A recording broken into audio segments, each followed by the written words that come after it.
నన్ను చాలా మంది నా డిఎమ్స్ లో అడిగిన క్వశ్చన్ ఏంటంటే భయ స్ప్రింగ్ బూట్ అంటే ఏంటి, మైక్రో సర్వీసెస్ అంటే ఏంటి అని చెప్పేసి. సో మీకోసం ఆల్రెడీ స్ప్రింగ్ బూట్ అంటే ఏంటో డెడికేటెడ్ వీడియో చేసి పెట్టున్నాను నేను, అది వెళ్ళి చూసేయండి.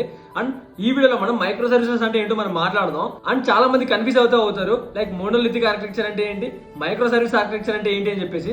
సో ఈ వీడియో ఎండ్ వరకు చూసారంటే మీకు పిచ్చ క్లారిటీ వచ్చేస్తుంది దాని గురించి. సరే ఫస్ట్ మనం ఈ మోనోలిథిక్ ఆర్కిటెక్చర్ అంటే ఏంటో చూద్దాం.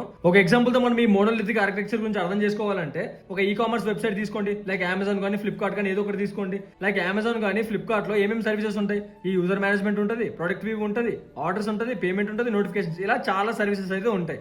అదే ఈ అప్లికేషన్ నువ్వు మోనోలిథిక్ ఆర్కిటెక్చర్ యూజ్ చేసి డెవలప్ చేసావంటే ఇవన్నీ కలిపి ఒకటే అప్లికేషన్ లో పెడదాం అనమాట. లైక్ యూజర్ మేనేజ్మెంట్ కానీ ప్రొడక్ట్ వ్యూ కానీ ఇవన్నీ కలిపి ఒకటే అప్లికేషన్ లో ఉంటాయి. ఇలా చేయడం వల్ల ఏమవుతుందిరా అంటే ఏదన్నా ఒక్క సర్వీస్ లో నీకు ఎర్రర్ వచ్చినా కూడా నువ్వేం చేయాలి, యాప్ మొత్తాన్ని మళ్ళీ రీడెప్లాయ్ చేయాలి.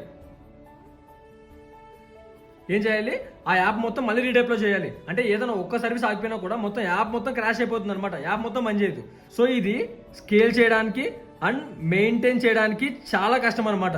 ఎందుకంటే ఈ సర్వీసెస్ అన్ని ఒకటే అప్లికేషన్ లో పెట్టాం. సో ఒకటి డౌన్ అయిపోయినా కూడా మొత్తం యాప్ మొత్తం డౌన్ అయిపోతుంది కదా. సో అందుకే ఏమవుతుందంటే ఇది యూజర్ ఎక్స్పీరియన్స్ ఉండదు కదా, యూజర్ ఎఫిషియెంట్ గా ఉండదు. సో అప్పుడు వచ్చింది ఏంట్రా అంటే ఈ మైక్రో సర్వీస్ ఆర్కిటెక్చర్ అనమాట. ఇందులో మనం ఏం చేస్తామంటే ఈ యూజర్ మేనేజ్మెంట్, ఈ ప్రొడక్ట్ వ్యూ, ఈ సర్వీసెస్ అన్ని ఉన్నాయా, ఈ సర్వీసెస్ అన్ని మొత్తం కలిపి ఒక దాంట్లో పెట్టకుండా ఏం చేస్తామంటే ఇలా సపరేట్ గా డెవలప్ చేస్తాము, సపరేట్ గానే డిప్లాయ్ కూడా చేస్తాం అనమాట. ఇప్పుడు ఫర్ ఎగ్జాంపుల్ సపోజ్ ఈ నోటిఫికేషన్ సర్వీస్ లో ఎర్రర్ వచ్చింది అనుకోండి, యాప్ మొత్తం బాగానే, ఈ మిగతా యాప్ మొత్తం బాగానే పనిచేస్తుంది, ఓన్లీ నోటిఫికేషన్ సర్వీస్ మాత్రమే పనిచేయదు అనమాట. సో అప్పుడు నువ్వేం చేస్తావు, ఈ నోటిఫికేషన్ సర్వీస్ ని మాత్రమే ఆ ఎర్రర్ ని రెక్టిఫై చేసుకొని దీన్ని మాత్రమే డిప్లాయ్ చేసుకుంటావు. సో ఇది స్కేల్ చేయడానికి చాలా ఈజీగా ఉంటుంది అండ్ మెయింటైన్ చేయడానికి కూడా చాలా ఈజీగా ఉంటుంది అనమాట. అదే నువ్వు మోనోలిథిక్ ఆర్కిటెక్చర్ వచ్చేస్తే ఏమవుతుందంటే, సో ఇప్పుడు దాన్ని ఒక్క దానిలో రెక్టిఫై చేసినా కూడా మొత్తం యాప్ మొత్తం మళ్ళీ రీడెప్లాయ్ చేయాల్సి వస్తుంది. సో ఇది మోనోలిథిక్ ఆర్కిటెక్చర్ కి అండ్ మైక్రో సర్వీస్ ఆర్కిటెక్చర్ కి ఉన్న డిఫరెన్స్ అయితే ఇది.